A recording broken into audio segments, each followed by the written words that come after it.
We are so glad to have you on with us.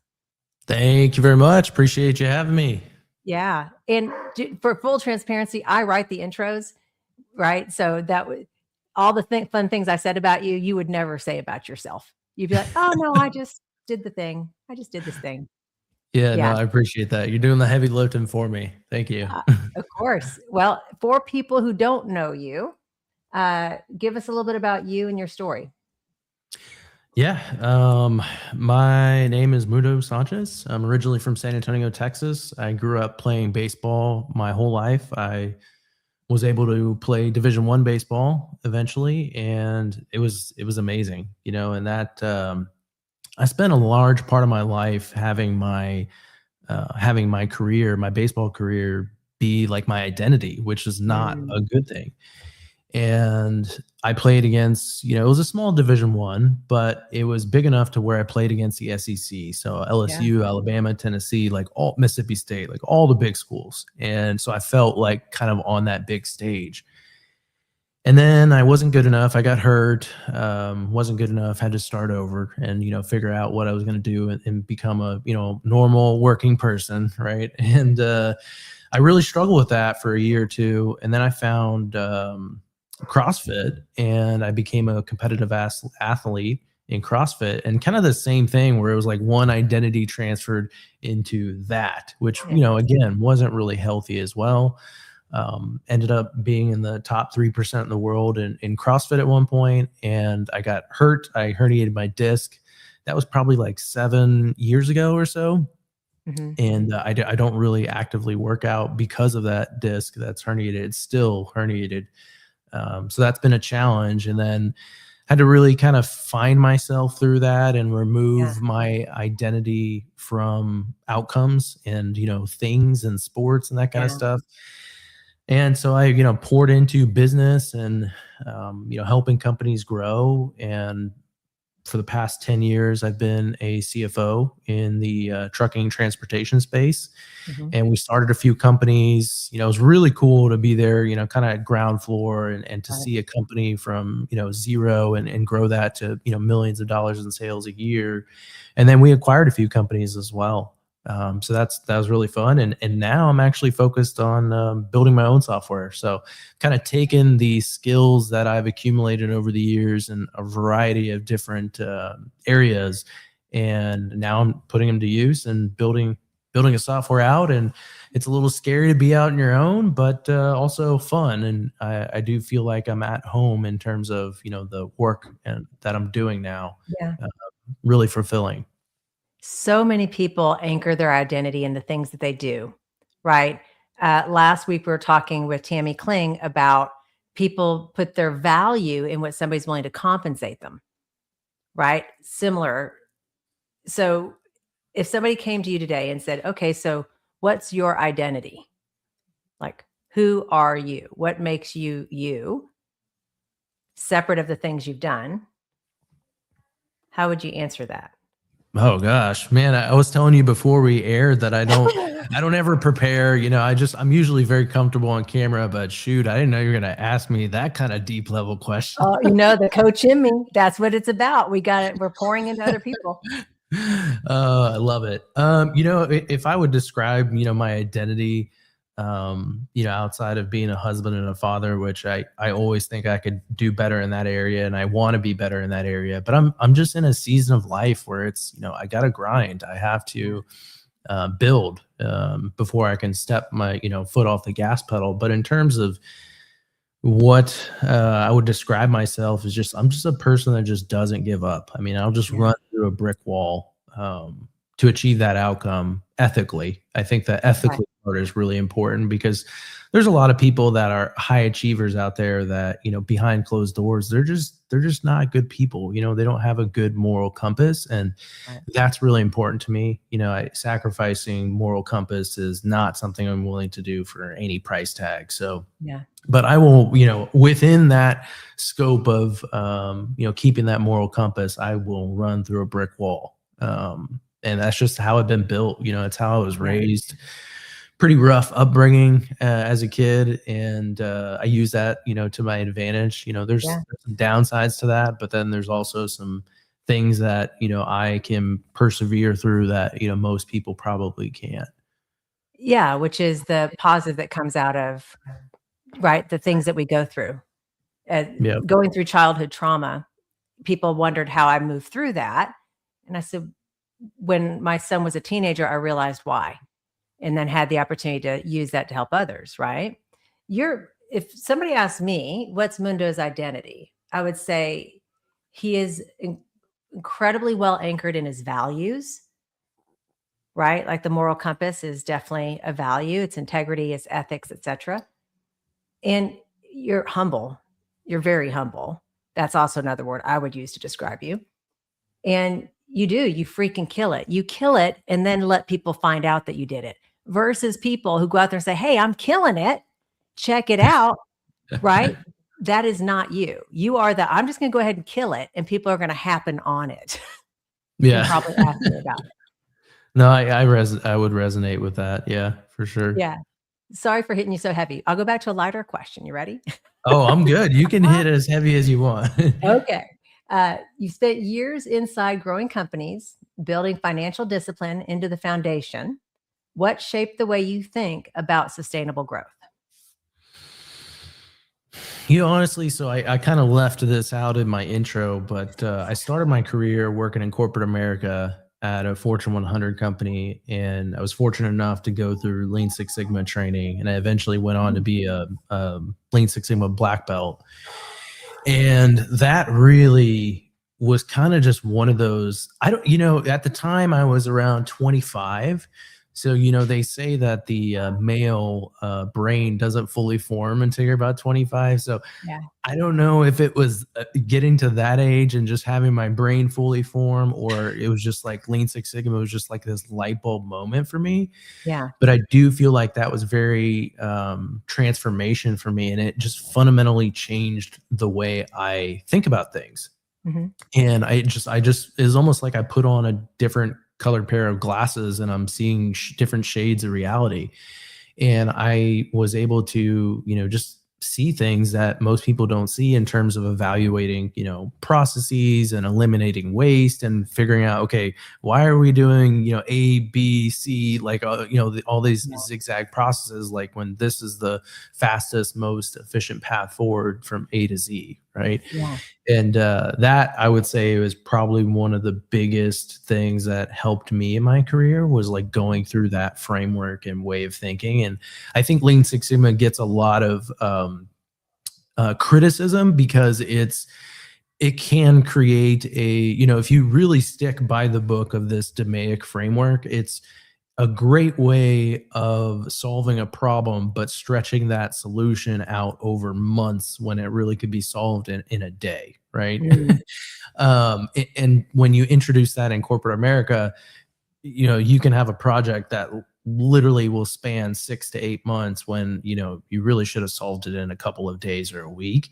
Yeah. And so I take the framework to apply that to getting solutions done very quickly, as opposed to, sometimes when people think about Lean Six Sigma, they're like, oh, great, here we go. Here's another project. And we're going to talk about the thing of the thing of the thing and the charter. And, we're going to have all these meetings upon meetings. And that's not how I use it.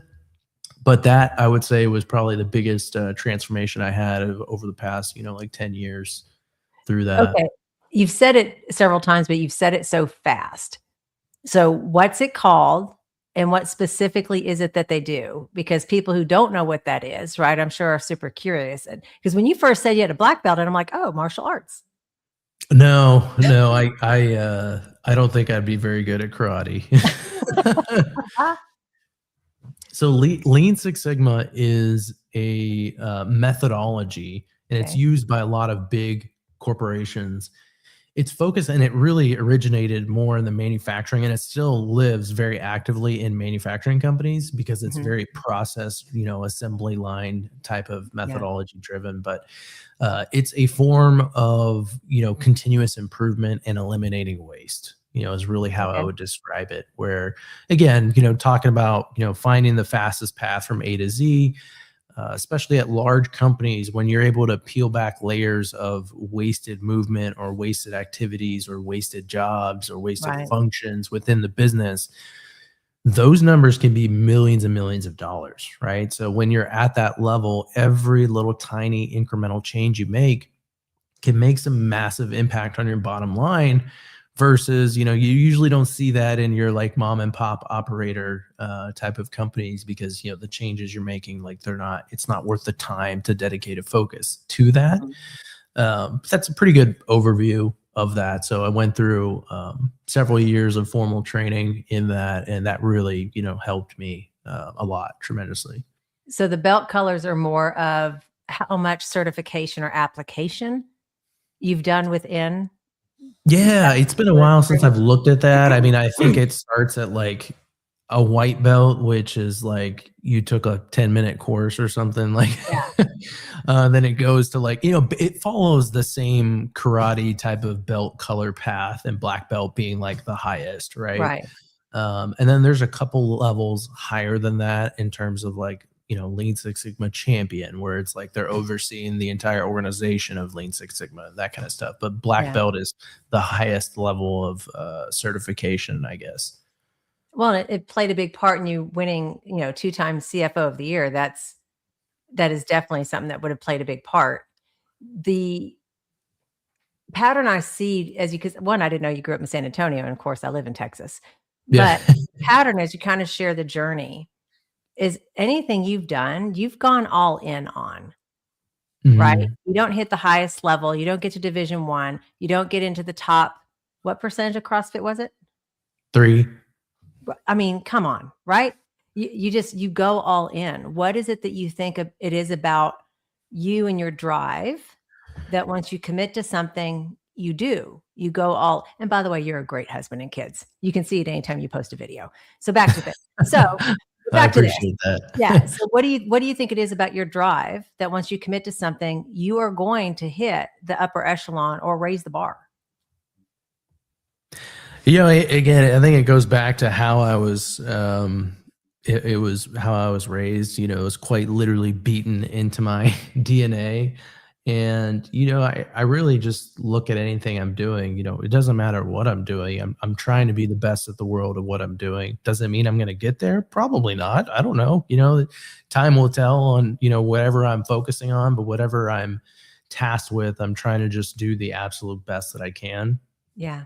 And there's a double-edged sword to that, right? Because sometimes, or a lot of times when you're going down a high achieving path, you probably have some screws loose probably somewhere.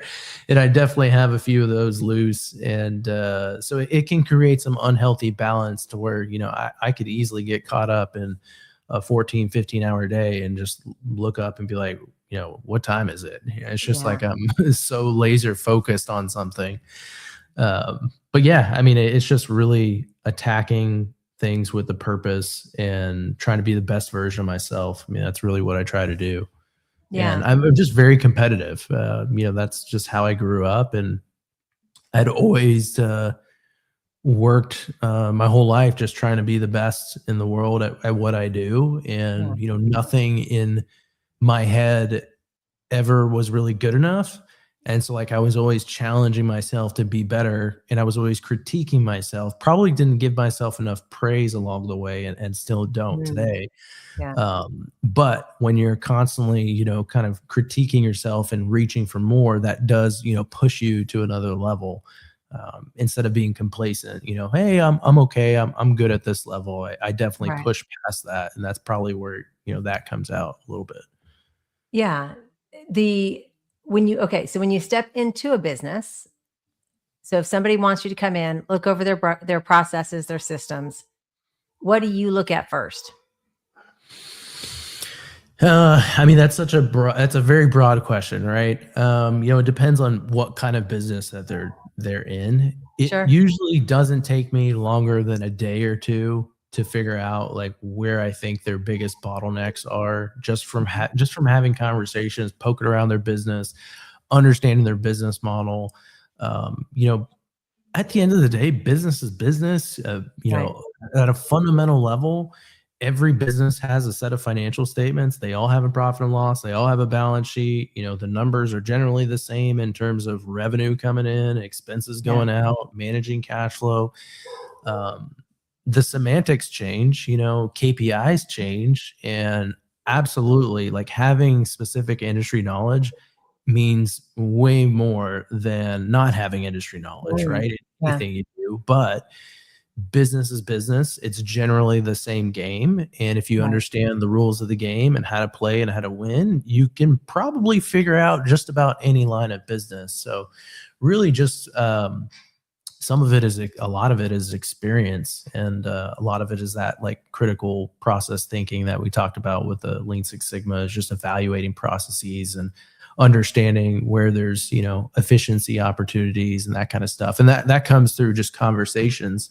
Yeah. And not everyone does things the same, and they may say something, and I may draw upon an experience of, oh yeah, I remember when we struggled with that when we were first getting started, doing A, B, and C, and here's how we solved it. And it's just that kind of stuff. Yeah. When you look at, you were talking about inefficiencies, right? Or the biggest wasters. Because we talk to a lot of builders, right? And building in different industries, sectors. Where do you seem to find a common denominator of this tends to be the biggest waste, right? Whether it's waste of time, waste of resources. If you had to kind of think about what's been kind of a common denominator, regardless of the industry, what do you tend to find to be the biggest waster?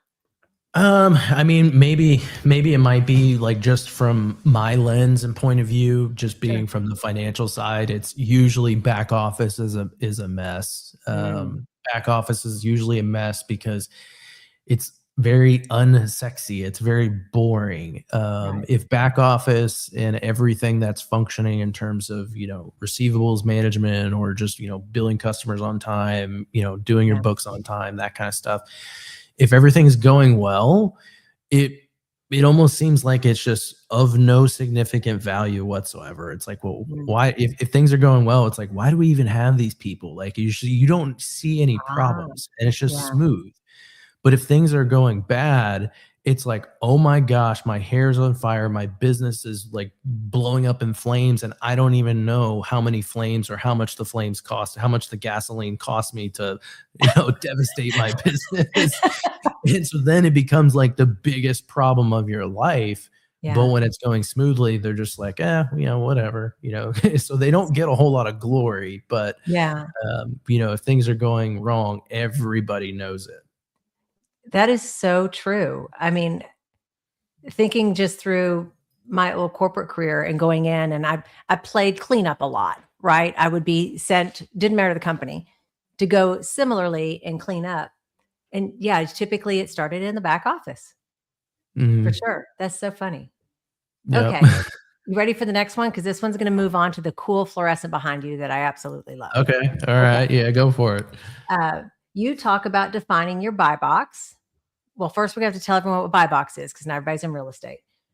You talk about defining your buy box with precision. What shifts when an operator truly understands their buy box? Yeah, I think, when you look at, I talk to a lot of new investors that come into real estate, and it's a pretty common theme that, the very first barrier that they have to overcome is, like, has nothing to do with real estate. It doesn't even have anything to do with their buy box. It has to do with their mindset. Yeah. It's fixing their mindset first. And after fixing your mindset, it's really getting it dialed in terms of what your avatar is, or what your lane is. Where are you going to go? Right. Because, Yeah. you could come to me as a new person and have a conversation, and I could give you an answer, and that answer could be five different answers depending on what you tell me. Right. Kind of Right. going back to that business example of understanding their business and having conversations. If someone wants to be a wholesaler versus a buy and hold investor versus the next Pace Morby and buy thousands of doors, like, those are all very different conversations, Yes. right? And For very sure. different pieces of advice that I would give. But a lot of that starts with understanding what your buy box is. If you can't understand what your criteria is, then how are you going to buy something when you don't even know what you're looking for, right? And so that's Yeah. the same thing with really anything, finding a professional career, right? It's like you want a job and make money. Okay, well, what are the skill sets do you have? Where should you focus your time? Right. That kind of stuff. And so like that's really critical, is understanding your buy box. That's like step one. And I've been quite surprised over the past few months of like how much of a struggle that is for people to just understand, like, what does this perfect deal look like to you? Yeah. So a lot of people do struggle with that, actually. Yeah. So for our non-real estate people, buy box is specifically what type of assets do you like to buy, right? Some people like to, and then it gets narrower, but some people like to buy businesses. Some like to Mhm. buy mobile home or RV parks. Some like to buy single family homes, etc. Right? So that's the first piece you're saying. They got to figure out what's the lane, right? And then how micro do you believe they need to get in defining within that lane? And we're not going to have you give away your secret sauce, but in defining in that lane. So let's say they decided RV parks. I'm just going to throw that one because it's going around a lot. RV Yeah. parks is their lane. How micro do you think they have to be on their buy box to get the most productivity and outcome? Like actually get and acquire what it is they're looking for. Yeah, I mean, kind of the reason why I built the software that I'm working on now is because I just saw a gap in the marketplace where people were creating their buy box, right? Their set of criteria of what they wanted, but it was on they were using Canva, or, creating a PDF, or, editing some nice looking graphic, which is cool. They look pretty, Yeah. but it's not functional. Right. From Because I have a software background prior to this as well, and it's like, I know, like, you can't scale a JPEG image or a PDF image. It's very difficult to scale that from like a schema perspective of Yeah. taking that and being able to do analytics from that. Like, that's just not really a thing. Yeah. And that's what the industry standard is. People had, or I guess the industry standard is to have nothing, really, honestly. So having just a JPEG or a PDF is like really above industry standard. Yeah. So this is taking it to another level of, being able to, as you start to see AI and all these different tools explode, it's just crazy how fast things are moving now, and all these different tools coming out. And I hear all these operators and people like developing their own custom GPTs and doing all this advanced analytics and all this kind of stuff. No one had really, that I've seen, made it programmatic in terms of setting a buy box, an Yeah. actual criteria of range of, hey, I'm looking for this, and it has this KPI, whether it be net operating income or cash flow, or, there's a whole bunch of other things that are included in that buy box. Right. But setting those parameters, and then when people are underwriting deals, they could underwrite deals and see the results of what you in particular like based on your buy Uh-huh. box without even you having to have a conversation, right? Yeah. The pain point for me is that I felt like a lot of my time was being wasted by just bad deals after bad deals. People were sending me bad deals, and now I have to respond, right? So I'm wasting time responding to a deal that I know is a bad deal. And then they not only want a response, they want feedback on why it was a bad deal. So now I have to step into the role of training people when I didn't even ask to get the email, Right. right? And so, like, so they want that feedback, which I totally get. If someone's on the other side and they want to learn and they want to understand how to underwrite better, and they want you to put in your time to do that, it's really hard, right? And it got to the point where I was getting so many of them that if I saw a name, I just delete it. I wouldn't even respond, right? Right, It's it's just branding. because They sent you something in the past that was not in any way, because your buy box of what you want to purchase is published within communities that these people who are emailing you can access it. Is that correct? yep, And yep. then what they And then sent you is nowhere near what yeah, is on your buy box, right? So it's if they're trying to get into that, what through our communities called bird dogging, etc., they need to understand they're building their own brand. yeah, yeah. I mean, they're building a brand of someone that sends bad deals, right? Because they don't know Yeah. how to underwrite.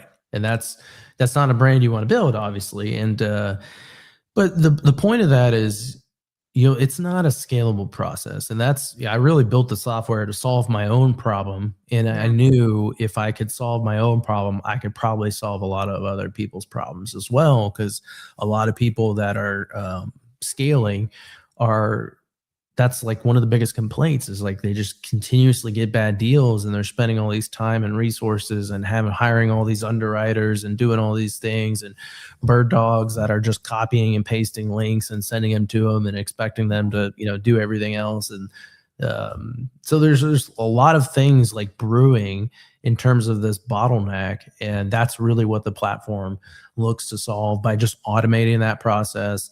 And when a deal is underwritten, first of all, the system will underwrite the deal for you, and it'll generate a score. And it makes it very black and white between good deal, bad deal. Yeah.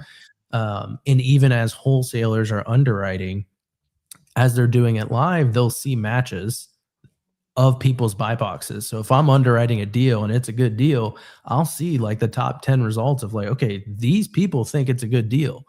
Yeah. On the other hand, if it's a bad deal, I'll still see those results and everything will be red on the screen. That's probably a pretty good indication that your deal sucks, right? Yeah. And so like it gives that real-time feedback really on both sides. So on the buyer side, it's preventing all this noise from even getting to my desk. And on the wholesale side, it's providing that education that is missing, right? Because now they can understand, oh, when I make these changes to the deal, to the structure itself, it becomes better deals. And, I have higher quality matches, and now it's, instead of red, it's green, like that kind of stuff. So it kind of helps both sides.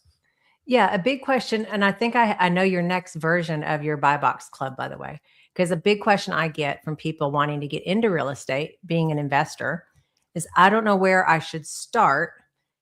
And as a coach, I've kind of gotten down to defining two different types of real estate income.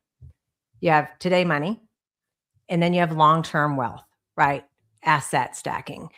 And oftentimes people have no real estate experience, try to come in and asset stack, acquire, and then they don't have any today capital, things that don't have costs attached, right? To weather a storm. I mean, we saw that in 2008 and 2009. The ones that had their active income, today real estate money coming, were able to maintain and then pick up those properties for pennies on the dollar. So with your buy box club, a funding club, because what I also see coming into real estate a lot, Mundo, are people as they're getting closer to retirement, no real estate experience other than buying their own house, maybe a couple rentals, right? And they're looking at their retirement accounts and they're going, wow, that's not as fluffy as I need it to be when I retire. And they're wanting, so now you have all these self-directed IRAs, 401ks, and they need to understand how to know if funding something makes sense or not. And not everybody's good with numbers. There's over 14 million real estate investors in our country. So there's a lot of opportunity from both aspects. But have you considered that? Have you thought about, you created a buy box club, then you got the whole other side of private money lenders that also don't necessarily know how to underwrite, by the way. Yeah, we implemented that like probably about a week ago. So there's lend boxes and there's also resource boxes, and it's kind of turning into like this ultimate connector marketplace platform to where you underwrite a deal. Not only do you know your buyers, if you need a buyer, or if you're the buyer yourself, then it's just there for information. It also has your lenders. So people that are on the platform that have lend boxes, it'll tell you, okay, this person's willing to lend on this deal. And then it'll give you your resources. This TC thinks that this is a good deal, and it's probably something that they'll TC with, because using a TC, we call that transaction coordinator. It's not like you can just call them up and they're just going to take on every file. At least the good ones don't do this. Like, they need to know that they're going to get paid for the work that they're going to do. And because I used to be a transaction coordinator when I first started in real estate, in creative finance, and I would always underwrite the deal before I took on the file, because I needed to know, like, is this deal going to close? Because if not, I don't get paid, right? Yeah. So I can't take on a file and waste, 20 hours of my time if this is a bad deal and I know it's going to get rejected by lender A, B, and C, that kind of stuff. So it provides all that. It does the Yeah. matching for lenders for capital, and then any resource you need it. And it's pretty flexible. There could even be bookkeepers on there, that kind of stuff, consultants, all sorts of stuff, DSCR loan brokers, like all that Yeah. kind of stuff. But yeah. And then also, we haven't quite gotten to this part yet. It's probably a few months out, but also business buy boxes too. So we're going to be branching into businesses to underwrite businesses. And that's actually, my wheelhouse. So that's something I'm excited to implement at some point. Yeah. I'm going to use the word, I don't want to use that word. Hold on. Something I see with people funding private money in general. They either don't know how to underwrite it, which is good that it'll do it for them, right? But what if they lend on it and then it goes bad? I mean, then are they blaming the underwriting? Yeah, I mean, ultimately, I can't be in the middle of taking on responsibility of that, right? It's up to the two parties to agree on what's a good deal, what's not. I think, my platform has killed more deals than it's facilitated in a good way, because there's a lot of bad deals out there. There's a lot of people that get deals under contract. And I've had a lot of people that have looked at deals through the platform and they're like, oh, I didn't know that was going to be my numbers. And to my own detriment, because I do some side consulting and help people close deals, my platform has killed opportunities because they're just not good deals to begin with. Now, eventually, if I was doing it on my own, I would have found out that myself too. It would have taken a lot longer.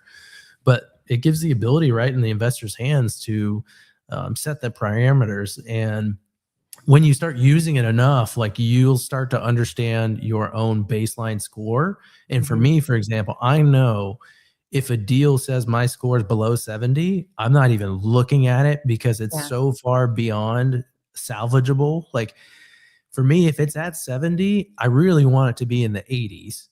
And I can probably go back and push and pull and negotiate and move a few levers. But in my experience, if I found it's below 70, it's just too far gone. Like, I can't move the needle to restructure the deal in a way that just makes it work. Some deals are just like, they're just bad deals no matter what you do. It's just not going to be a deal. Yeah. So that is something that I've kind of learned, and that's what a lender would do too. They would find their zone of comfortability, and that becomes a parameter of like, hey, all this noise over here, I don't even want to see it. Like, just don't even bring it to me unless it's above this threshold, and then I'll take a look. Right. I had somebody, you probably got this same one the other day. I had gotten an email. We were talking about emails at the beginning of this, and the property happened to be in Dallas, Fort Worth, which is where I live. And some of the details matched what Vince and I would buy, right, for our portfolio. So what did I do? Of course, I took the address and I started to go do some research to underwrite it. One, the address name wasn't even right. They had the street misspelled. I figured that out. Yeah. Two, the property was already actively listed as a seller finance for $100,000 less than what showed up in our inbox.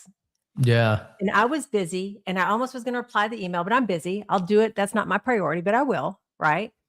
And then on top of it, this person sends us later that same day, does like a blast text on it. Exact same information. At that point, I finally just replied to the text. I said, I want to caution you that none of this is adding up. The address isn't right. It's online for 100,000 less. He's like, oh my gosh, thank you so much for pointing that out. Well, guy or girl, not to say which one, if you would have even done a little bit of checking, right? You would have seen that too. And so of course, in the back of my mind, I know that name. So anybody who's watching, who's wanting to get into real estate, if numbers scare you, and it scares a lot of people, how would they connect on the Buy Box Club? Before we move on to other topics, I want to make sure that, because that's probably people's biggest fear. It's pretty simple. It's buyboxclub.io as far as the website. Okay.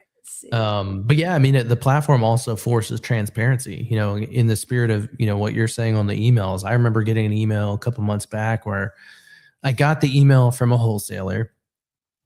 About a couple hours later, I got the email from a local agent, the same email. And I looked at the prices. I was like, let me just see what he did here. Yeah. And he marked up each price by $5,000. And I'm Yeah. like, okay, so if I respond to this email, it's going to cost me $5,000 more than responding to this email. Yeah. So it's just, those gains, which, everyone needs to make money, but I just want to know where the money's going. And Right. I hate when wholesalers, get defensive and their answer is like, well, why do you need to know that? If it's a good deal, it's a good deal. It's like, well, I need to know that because every dollar I pay you, although I think you should deserve compensation, but every dollar I pay you is over leveraging the property because it's not going to pay down the equity of the property. So Exactly. I need to know what my leverage position Oh, is. good. Like I have to.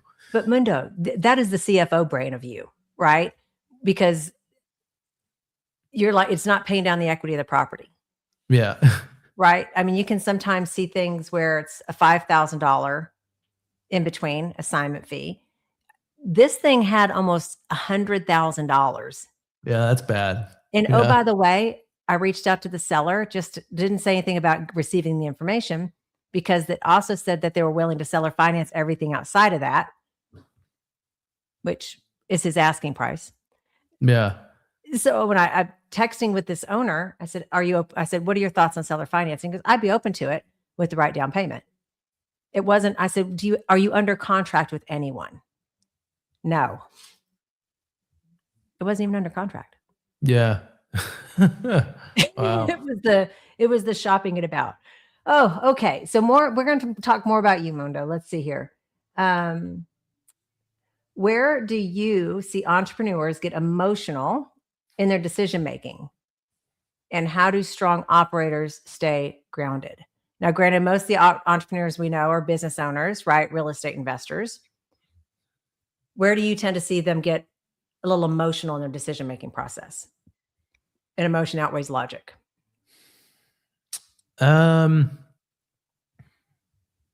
It's hard to answer. I think that's very unique to each individual. It's really about what they get emotional about, right? Is it like ego? Do you have ego placed into your business?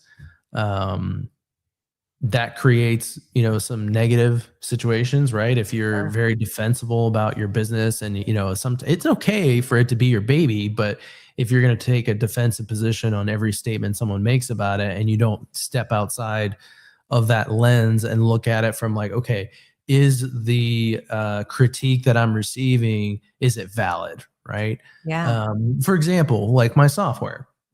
I know there's things that just are world class and no one can do. And then I know there's things that like, okay, this user experience, it sucks. It needs improved.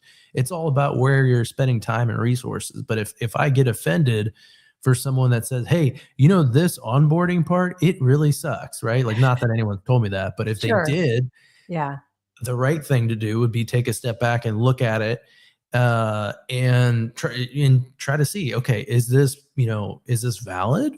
Some people are just, people. right. But a lot of times, that critique can be valid. But if you just take a defensive position of like, oh, this is my baby, it's perfect, right? Right. Can't be improved, then that's, that's an example where, you're letting emotion take over logic at that point. And sometimes like I'll even try to get my wife to like test things out, and it's like she doesn't have a real estate background, right? So if she can navigate it successfully and understand the outcome or the user experience, then it's simple enough for other people to use. So that's just probably just one example of just where people kind of get caught in their feelings and using emotion over logic. Usually emotion over logic doesn't end well in business a lot of times. No, it's so interesting, right? Because of course, I do a lot in the funding world, more so than the acquisition, even though we do buy properties. You mentioned ego in the business. What comes to mind for me on funding for people is greed, right? They forget that if it looks too good to be true, it probably is. So they see some high return, supposedly really well secured, and greed changes their lenses. So rather than being objective and going through and making sure it makes sense to do it, they're looking at okay, I should do this. And then the things that would have been red flags are like, oh, that's not that big of a deal. Right. And then they get themselves burned. I think on the acquisition side, when they're too emotionally connected to the outcome, whether it's acquisition, whether it's, wholesaling it, what have you, when they're too emotionally connected to it, like when you're talking about bad deals. Yeah. Sometimes a bad deal is a bad deal for one person's buy box. It's a good deal for somebody else's. But then there's the things like the email and text that we got. It's bad for everyone, right? It's bad for everyone. Yeah.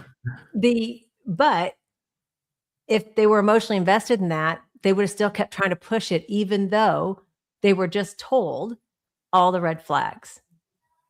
Have you seen that as well? Yeah, I mean, there's lots of times where I see it's usually not so much in like seasoned professionals, but Right. more so in beginners where they'll step over a dollar to pick up a penny. I see that a lot. Oh, They can't good. see, either they haven't, they're still working through mindset issues. They haven't experienced, or they just don't have that vision developed yet where they can see the end goal in mind. They can only see like what's in front of their face. So they're trying to capture whatever's in front of their face, and they're not looking at the long-term opportunities, and they are cutting themselves short, right? Yeah. There's plenty of times I've seen where people chose, the quick buck in front of them versus the long-term opportunity. Right. And, that sometimes, a lot of times, it doesn't work out to be the best in the long run. Yeah.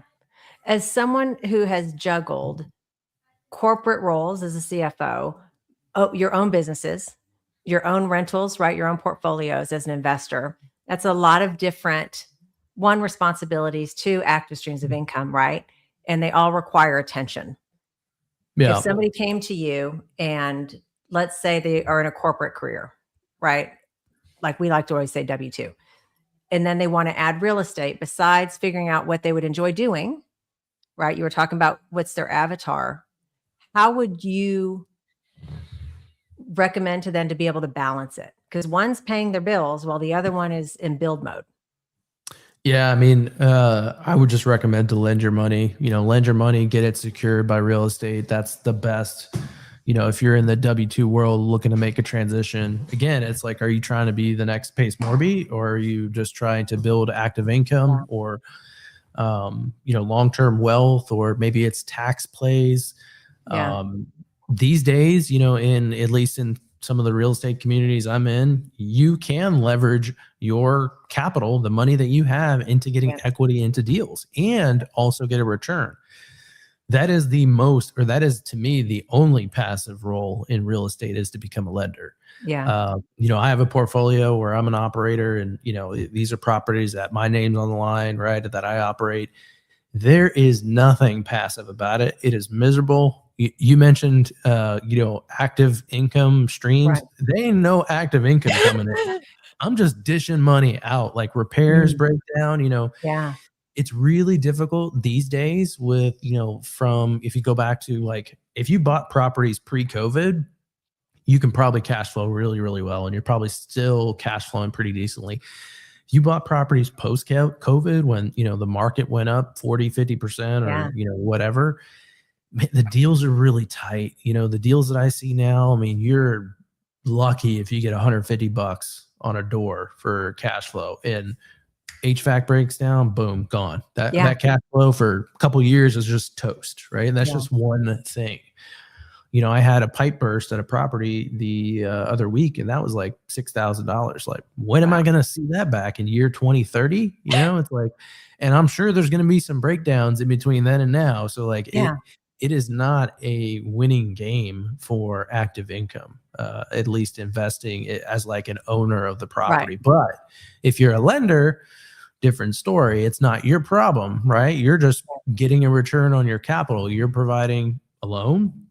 You expect a return on that loan, and you may be able to position yourself into getting some equity into it. That's, if you have capital, that's definitely the play. And you're not an operator, right? Like, you're not dealing with the headaches. You're not dealing with the tenants. Like, I have to deal with all that stuff. It is not fun. I do not enjoy it by any means. Well, you have an incredible property in Pigeon Forge, Tennessee that I absolutely love. And for anybody on that does retreats, like long weekends, just how do they reach you on socials, Mundo? Yeah, for the property, our website is theimpacthaven.com. And that takes directly to our booking site, and that is for people that want to have like family getaway vacations and also kind of corporate retreats too. So we have different pricing programs. If people want to have retreats or kind of book a longer term, we have other programs for people that want to do like quarterly board meetings, things like that. And then also give away time to their employees as far as like vacations. So we have some really great like bulk group discounts that we offer as part of that property. But it's beautiful. I was there a couple weeks ago, and I was actually there for like 2.5 weeks. My wife, every time we go there, she's always like, she's always telling me that I just don't want to come here when it snows. We'll be trapped on the mountain. And I keep telling her every time, it'll be like 80 degrees when we're having this conversation. And I'm like, it never snows here. Like, it just doesn't snow. It really doesn't snow. Yeah. Well, a couple of weeks ago when I was there, they had the storm of the decade.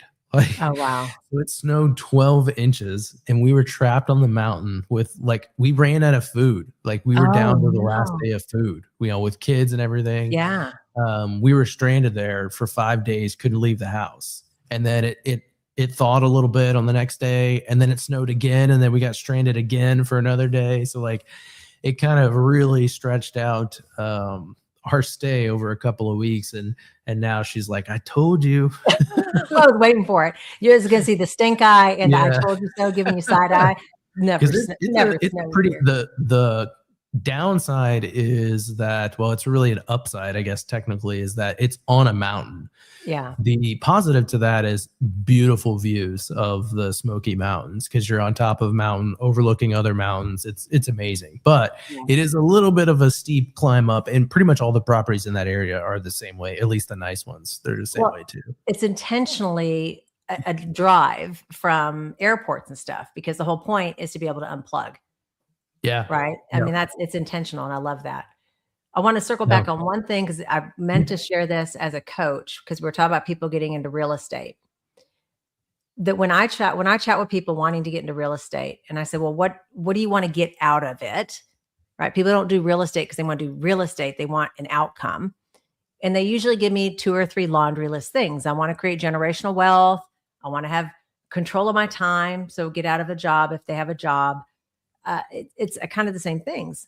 Okay. Well, the big thing for anybody watching is you need to then look at your goals, the things you say you want out of it, and prioritize which is the most important one to you first, right? Because otherwise, if they try to create this and do this, and they're not going to get any outcome, right? So if it's, you want to get out of your job, you want to build generational wealth, you want your freedom of time, which is the absolute most important. And then that will also help set a strategy, which absolutely, right, which you can help with. Yeah. And then, to build on that, I would even time block it on your calendar, right? Look at, how many hours a week, color code it. Am I working on those activities that are building me towards that mission? And if you're, if that color, for me, my color is green. If I got green on my schedule visually, I'm having a good week, and my time is being, now my whole calendar is green. It used to be very, very small in terms of green. But if you're not seeing any green on your calendar, that's a problem. That's going to give you an indication of like, are you going to achieve your goal? Because if you're not putting any time towards that, it's not going to magically create itself. Right. Agreed. Now, somebody was asking, Andrew says, hey, Mundo, remind me, do you hold anything in Cincinnati? No, I do not currently. No. I try to limit stuff to Indianapolis as far as like long-term buy and holds. It's very difficult finding contractors. Even in my hometown, I can't even find contractors. Like just them showing up is a miracle, and in finding decent ones, it's a headache. It's already a headache because every time I get a phone call, like it's of a repair or breakdown, it's never a convenient time, right? Like it's not that there ever is a convenient time to spend money on a breakdown, but the last thing you want to do is, deal with the tenant that's upset, And then now you got to go scour Google and go hunt all these different contractors. Yeah. It is nice that I can just like send a text message, hey, go deal with this. And like, I mean, sometimes Sure. they don't show up, but at least I have a network of some contractors that I can, use versus, in an unknown market. You're just like, oh, great. Now I got this call. I may be at dinner. Now I got to spend the next hour calling, 15 people because 14 of them aren't going to answer the phone. Right. And then the 15th person is probably going to stick it to me pretty hard. So I try to just stay in my local market, honestly. No, it makes sense. Good question, Andrew. All right, let's see. It's so funny is that this was, I mean, you're building Buy Box now. Mm-hmm. And as you look at your goals and forecasting, what do you kind of have on the horizon down the road? What's maybe the next thing you intend to build once you get Buy Box where you want it? Yeah, so I'm actually haven't really mentioned it to really many people. So that is like I'm kind of all in on that, right? As far as building that software. Like I have probably I don't know, 5 months or so before I run out of cash. So like I got to figure it out. Like I don't have time to jack around. Like it's not like, hey, I'm just, toying around and see if I can get this product to work. Like my whole family and livelihood is on the line. Like which motivates you though. Yeah, but that drives you. The purple light behind me, like that's not cheap. That's not a cheap light, right? Like the roof, I got bills, right? Yeah. And I'm not just, I'm not 20 years old where I'm just looking to replace some income that maybe Uber Eats can help me, moonlight and I can do stuff on the side. I got big overhead. I got a family, Yeah. And so like I got a big, like quote unquote nut that I got to cover every month. And so like I have to aggressively scale this platform. I have no other choice. Now, the reality is I got a really strong resume. Sure. I can go get a job anywhere, pretty much. And so, but to me, going and getting another job might as well be death for me. Like it just might as well. And so like that is the equivalent of death. So I really only have, 5 months or so to figure, like I got to get it figured out. But to answer your question on top of that, I'm actually also building another platform. Like Buy Box Club is like definitely priority one, the most sense of urgency, but I'm simultaneously building I'll call it a QuickBooks competitor. Okay. And it's called Bankable. And basically, I've always hated QuickBooks. I've had a disdain for QuickBooks for like over 10 years. And no one has really seemed to capture the essence of a competitor. And I think the big struggle with that is you have a huge disconnect between software developers and the people that have the technical knowledge in accounting. Well, I have both, right? Like I can't achieve that.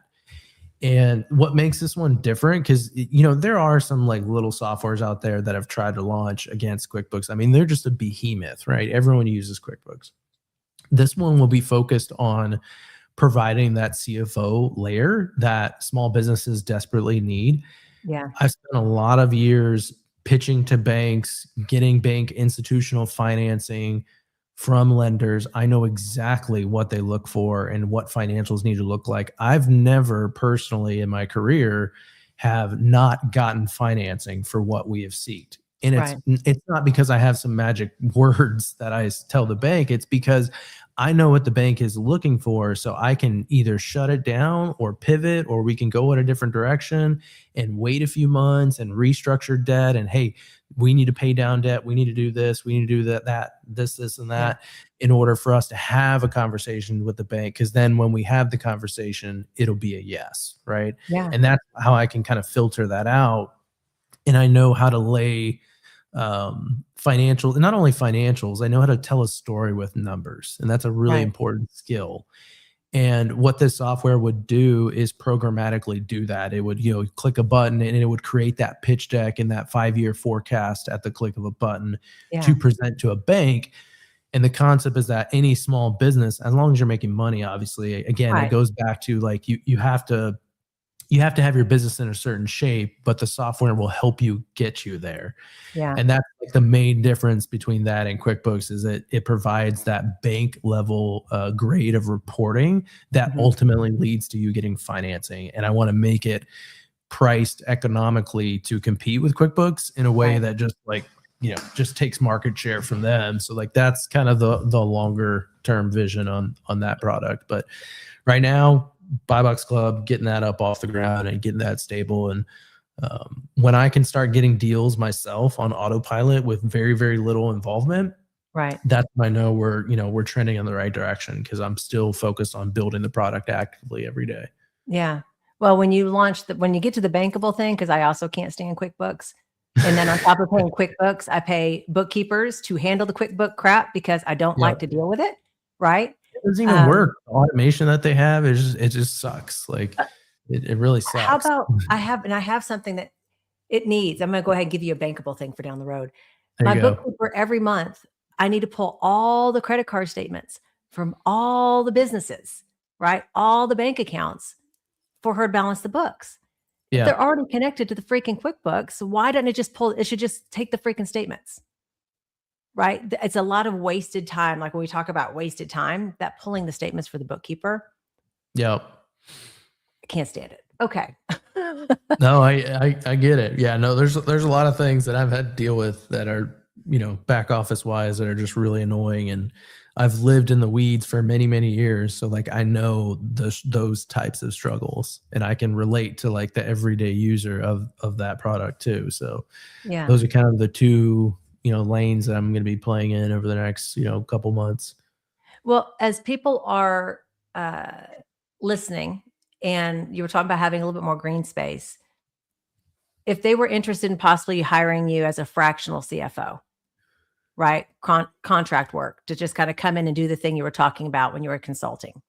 Is that something you're currently open to? And it's okay. Yeah, no. I think I want to put how they can reach you.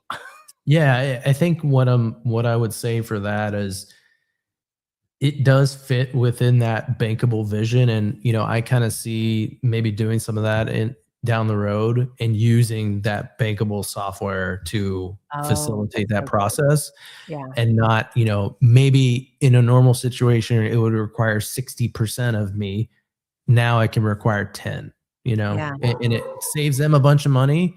And it saves me a bunch of time, and I still get to help people in the long run and build that product. That for me is the play, because I'm actively using Bankable. It's not just like some pipe dream. Like it's by no means fully built, but I'm using it for my own financials right now. And I have like automation in it to where it's like every time this transaction comes through each month, auto post to this. Like QuickBooks has that too, but mine actually works. Theirs doesn't. So like I'm actively like using that for my own financials. I have several companies that I'm like, tweaking and building with that as like the test cases now. Yeah. So I am a little bit further down the road than just like an idea. Right. That's great. Well, as we're getting close to wrapping up, again, you're talking to builders, aspiring builders of some things.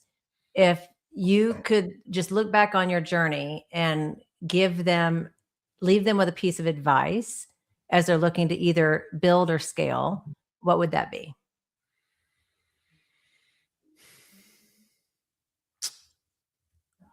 I think, I've heard Jeff Bezos say this, and, you can, I'm not going to comment on him as a person, but, the quote was valid. I don't know the exact quote, but it was something to the effect of, when you're 80 years old, what are the things that you're going to regret? Right. I think it's more structured around not having any regrets in life, because, you can't really buy back time, right? You can't sit in your W-2 for 40 years. And then, when you're 80, sit there wondering, man, I wish I would have gone back and started that business or done that thing or taken this risk and that risk. And you can't at that point, it's gone, right? Like all you have is regrets at that point. And that's probably my biggest fear, is just having regrets. And even if I fall flat on my face and it doesn't work out, at least I went for it, like I went for it. I went out there, I did the thing. regret is the biggest for me motivator is not having that. And so just go out there and chase your dreams, but don't blindly chase your dreams. Like if you have a Right. dream and you want to go for something, it's going to be 10 times harder than what you think it's going to be. And if your motivation is money, like you're going to fail. Like Yeah. you're just going to fail. It's, you know, when things are, I guess when I've had, if I look back at all the different like pivotal moments in my life that kind of, I felt like there was a fork in a road where it took me in one direction. And, you know, it was kind of like that. I don't know what that, if the butterfly effect maybe of like, is that the one where it's like two different lives, kind of like different paths? Anyways, you get what Well, the butterfly I'm. flaps swings in the world, and it has an global impact. Exactly. Yeah. So like, you know, I've had many moments where I feel like if I would have went this way, things would have been different. Um, and every single time it kind of like came through struggle where I felt like I was just beaten down. And I feel like that right now, honestly.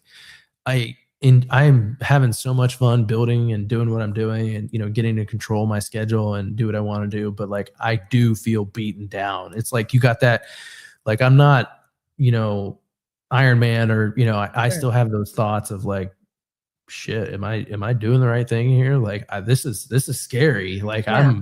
I got no income coming in and I'm building something from scratch and I have a leeway of, you know, 5-6 months to make it happen. Like that's a lot of pressure. Yeah. So, I mean, it's going, looking at things with no regrets, taking action, and it's going to be 10 times harder than you think it is. So you better be prepared for that Yeah. and develop the skill sets you need. Like I've been preparing for this. Not that I thought that this is how, you know, I was going to start doing things on my own, but I've been accumulating the skills to do this very thing Yep. for the past 10 years. I don't have to hire a software developer. I am the developer. You know, Right. I am the visionary of the product, right? I have the real estate background. I don't need any help, you know, managing financials. I've been doing that for the past 10 years, right? Right. Like there's a lot of big things that I really don't need a team. I kind of am the mini little team now. Eventually, I'm sure I'll probably grow out of that, but for the time being, like there are no missing resources. I have Yeah. every resource I need. I just need time to grow. Like that's it. So if you don't have that and you want to take a leap into a, you know, a different path, then you need to go find the skill sets pretty quickly or go find a boatload of cash to hire those resources. Yeah. I don't have the boatload of cash, so I created the resources within myself. Yeah. The thing that comes to mind in that when you were talking about the money is if somebody wants to start a business, but it's just about the amount of money it's going to bring them and it's not something they would enjoy doing, they don't stick with it. Mm, Right. So when you're talking about it can't just, if you're chasing money, well, okay, you can chase money, but it also has to be connected to something you'd enjoy doing. Because if it's just about money, people don't stick with it. Mundo, thank you so much for pouring into the community, to the people watching. I did share some links of yours in the comments. And everyone, thanks for tuning in. We'll see you next time. awesome. Thank you for having me. I appreciate it. Of course.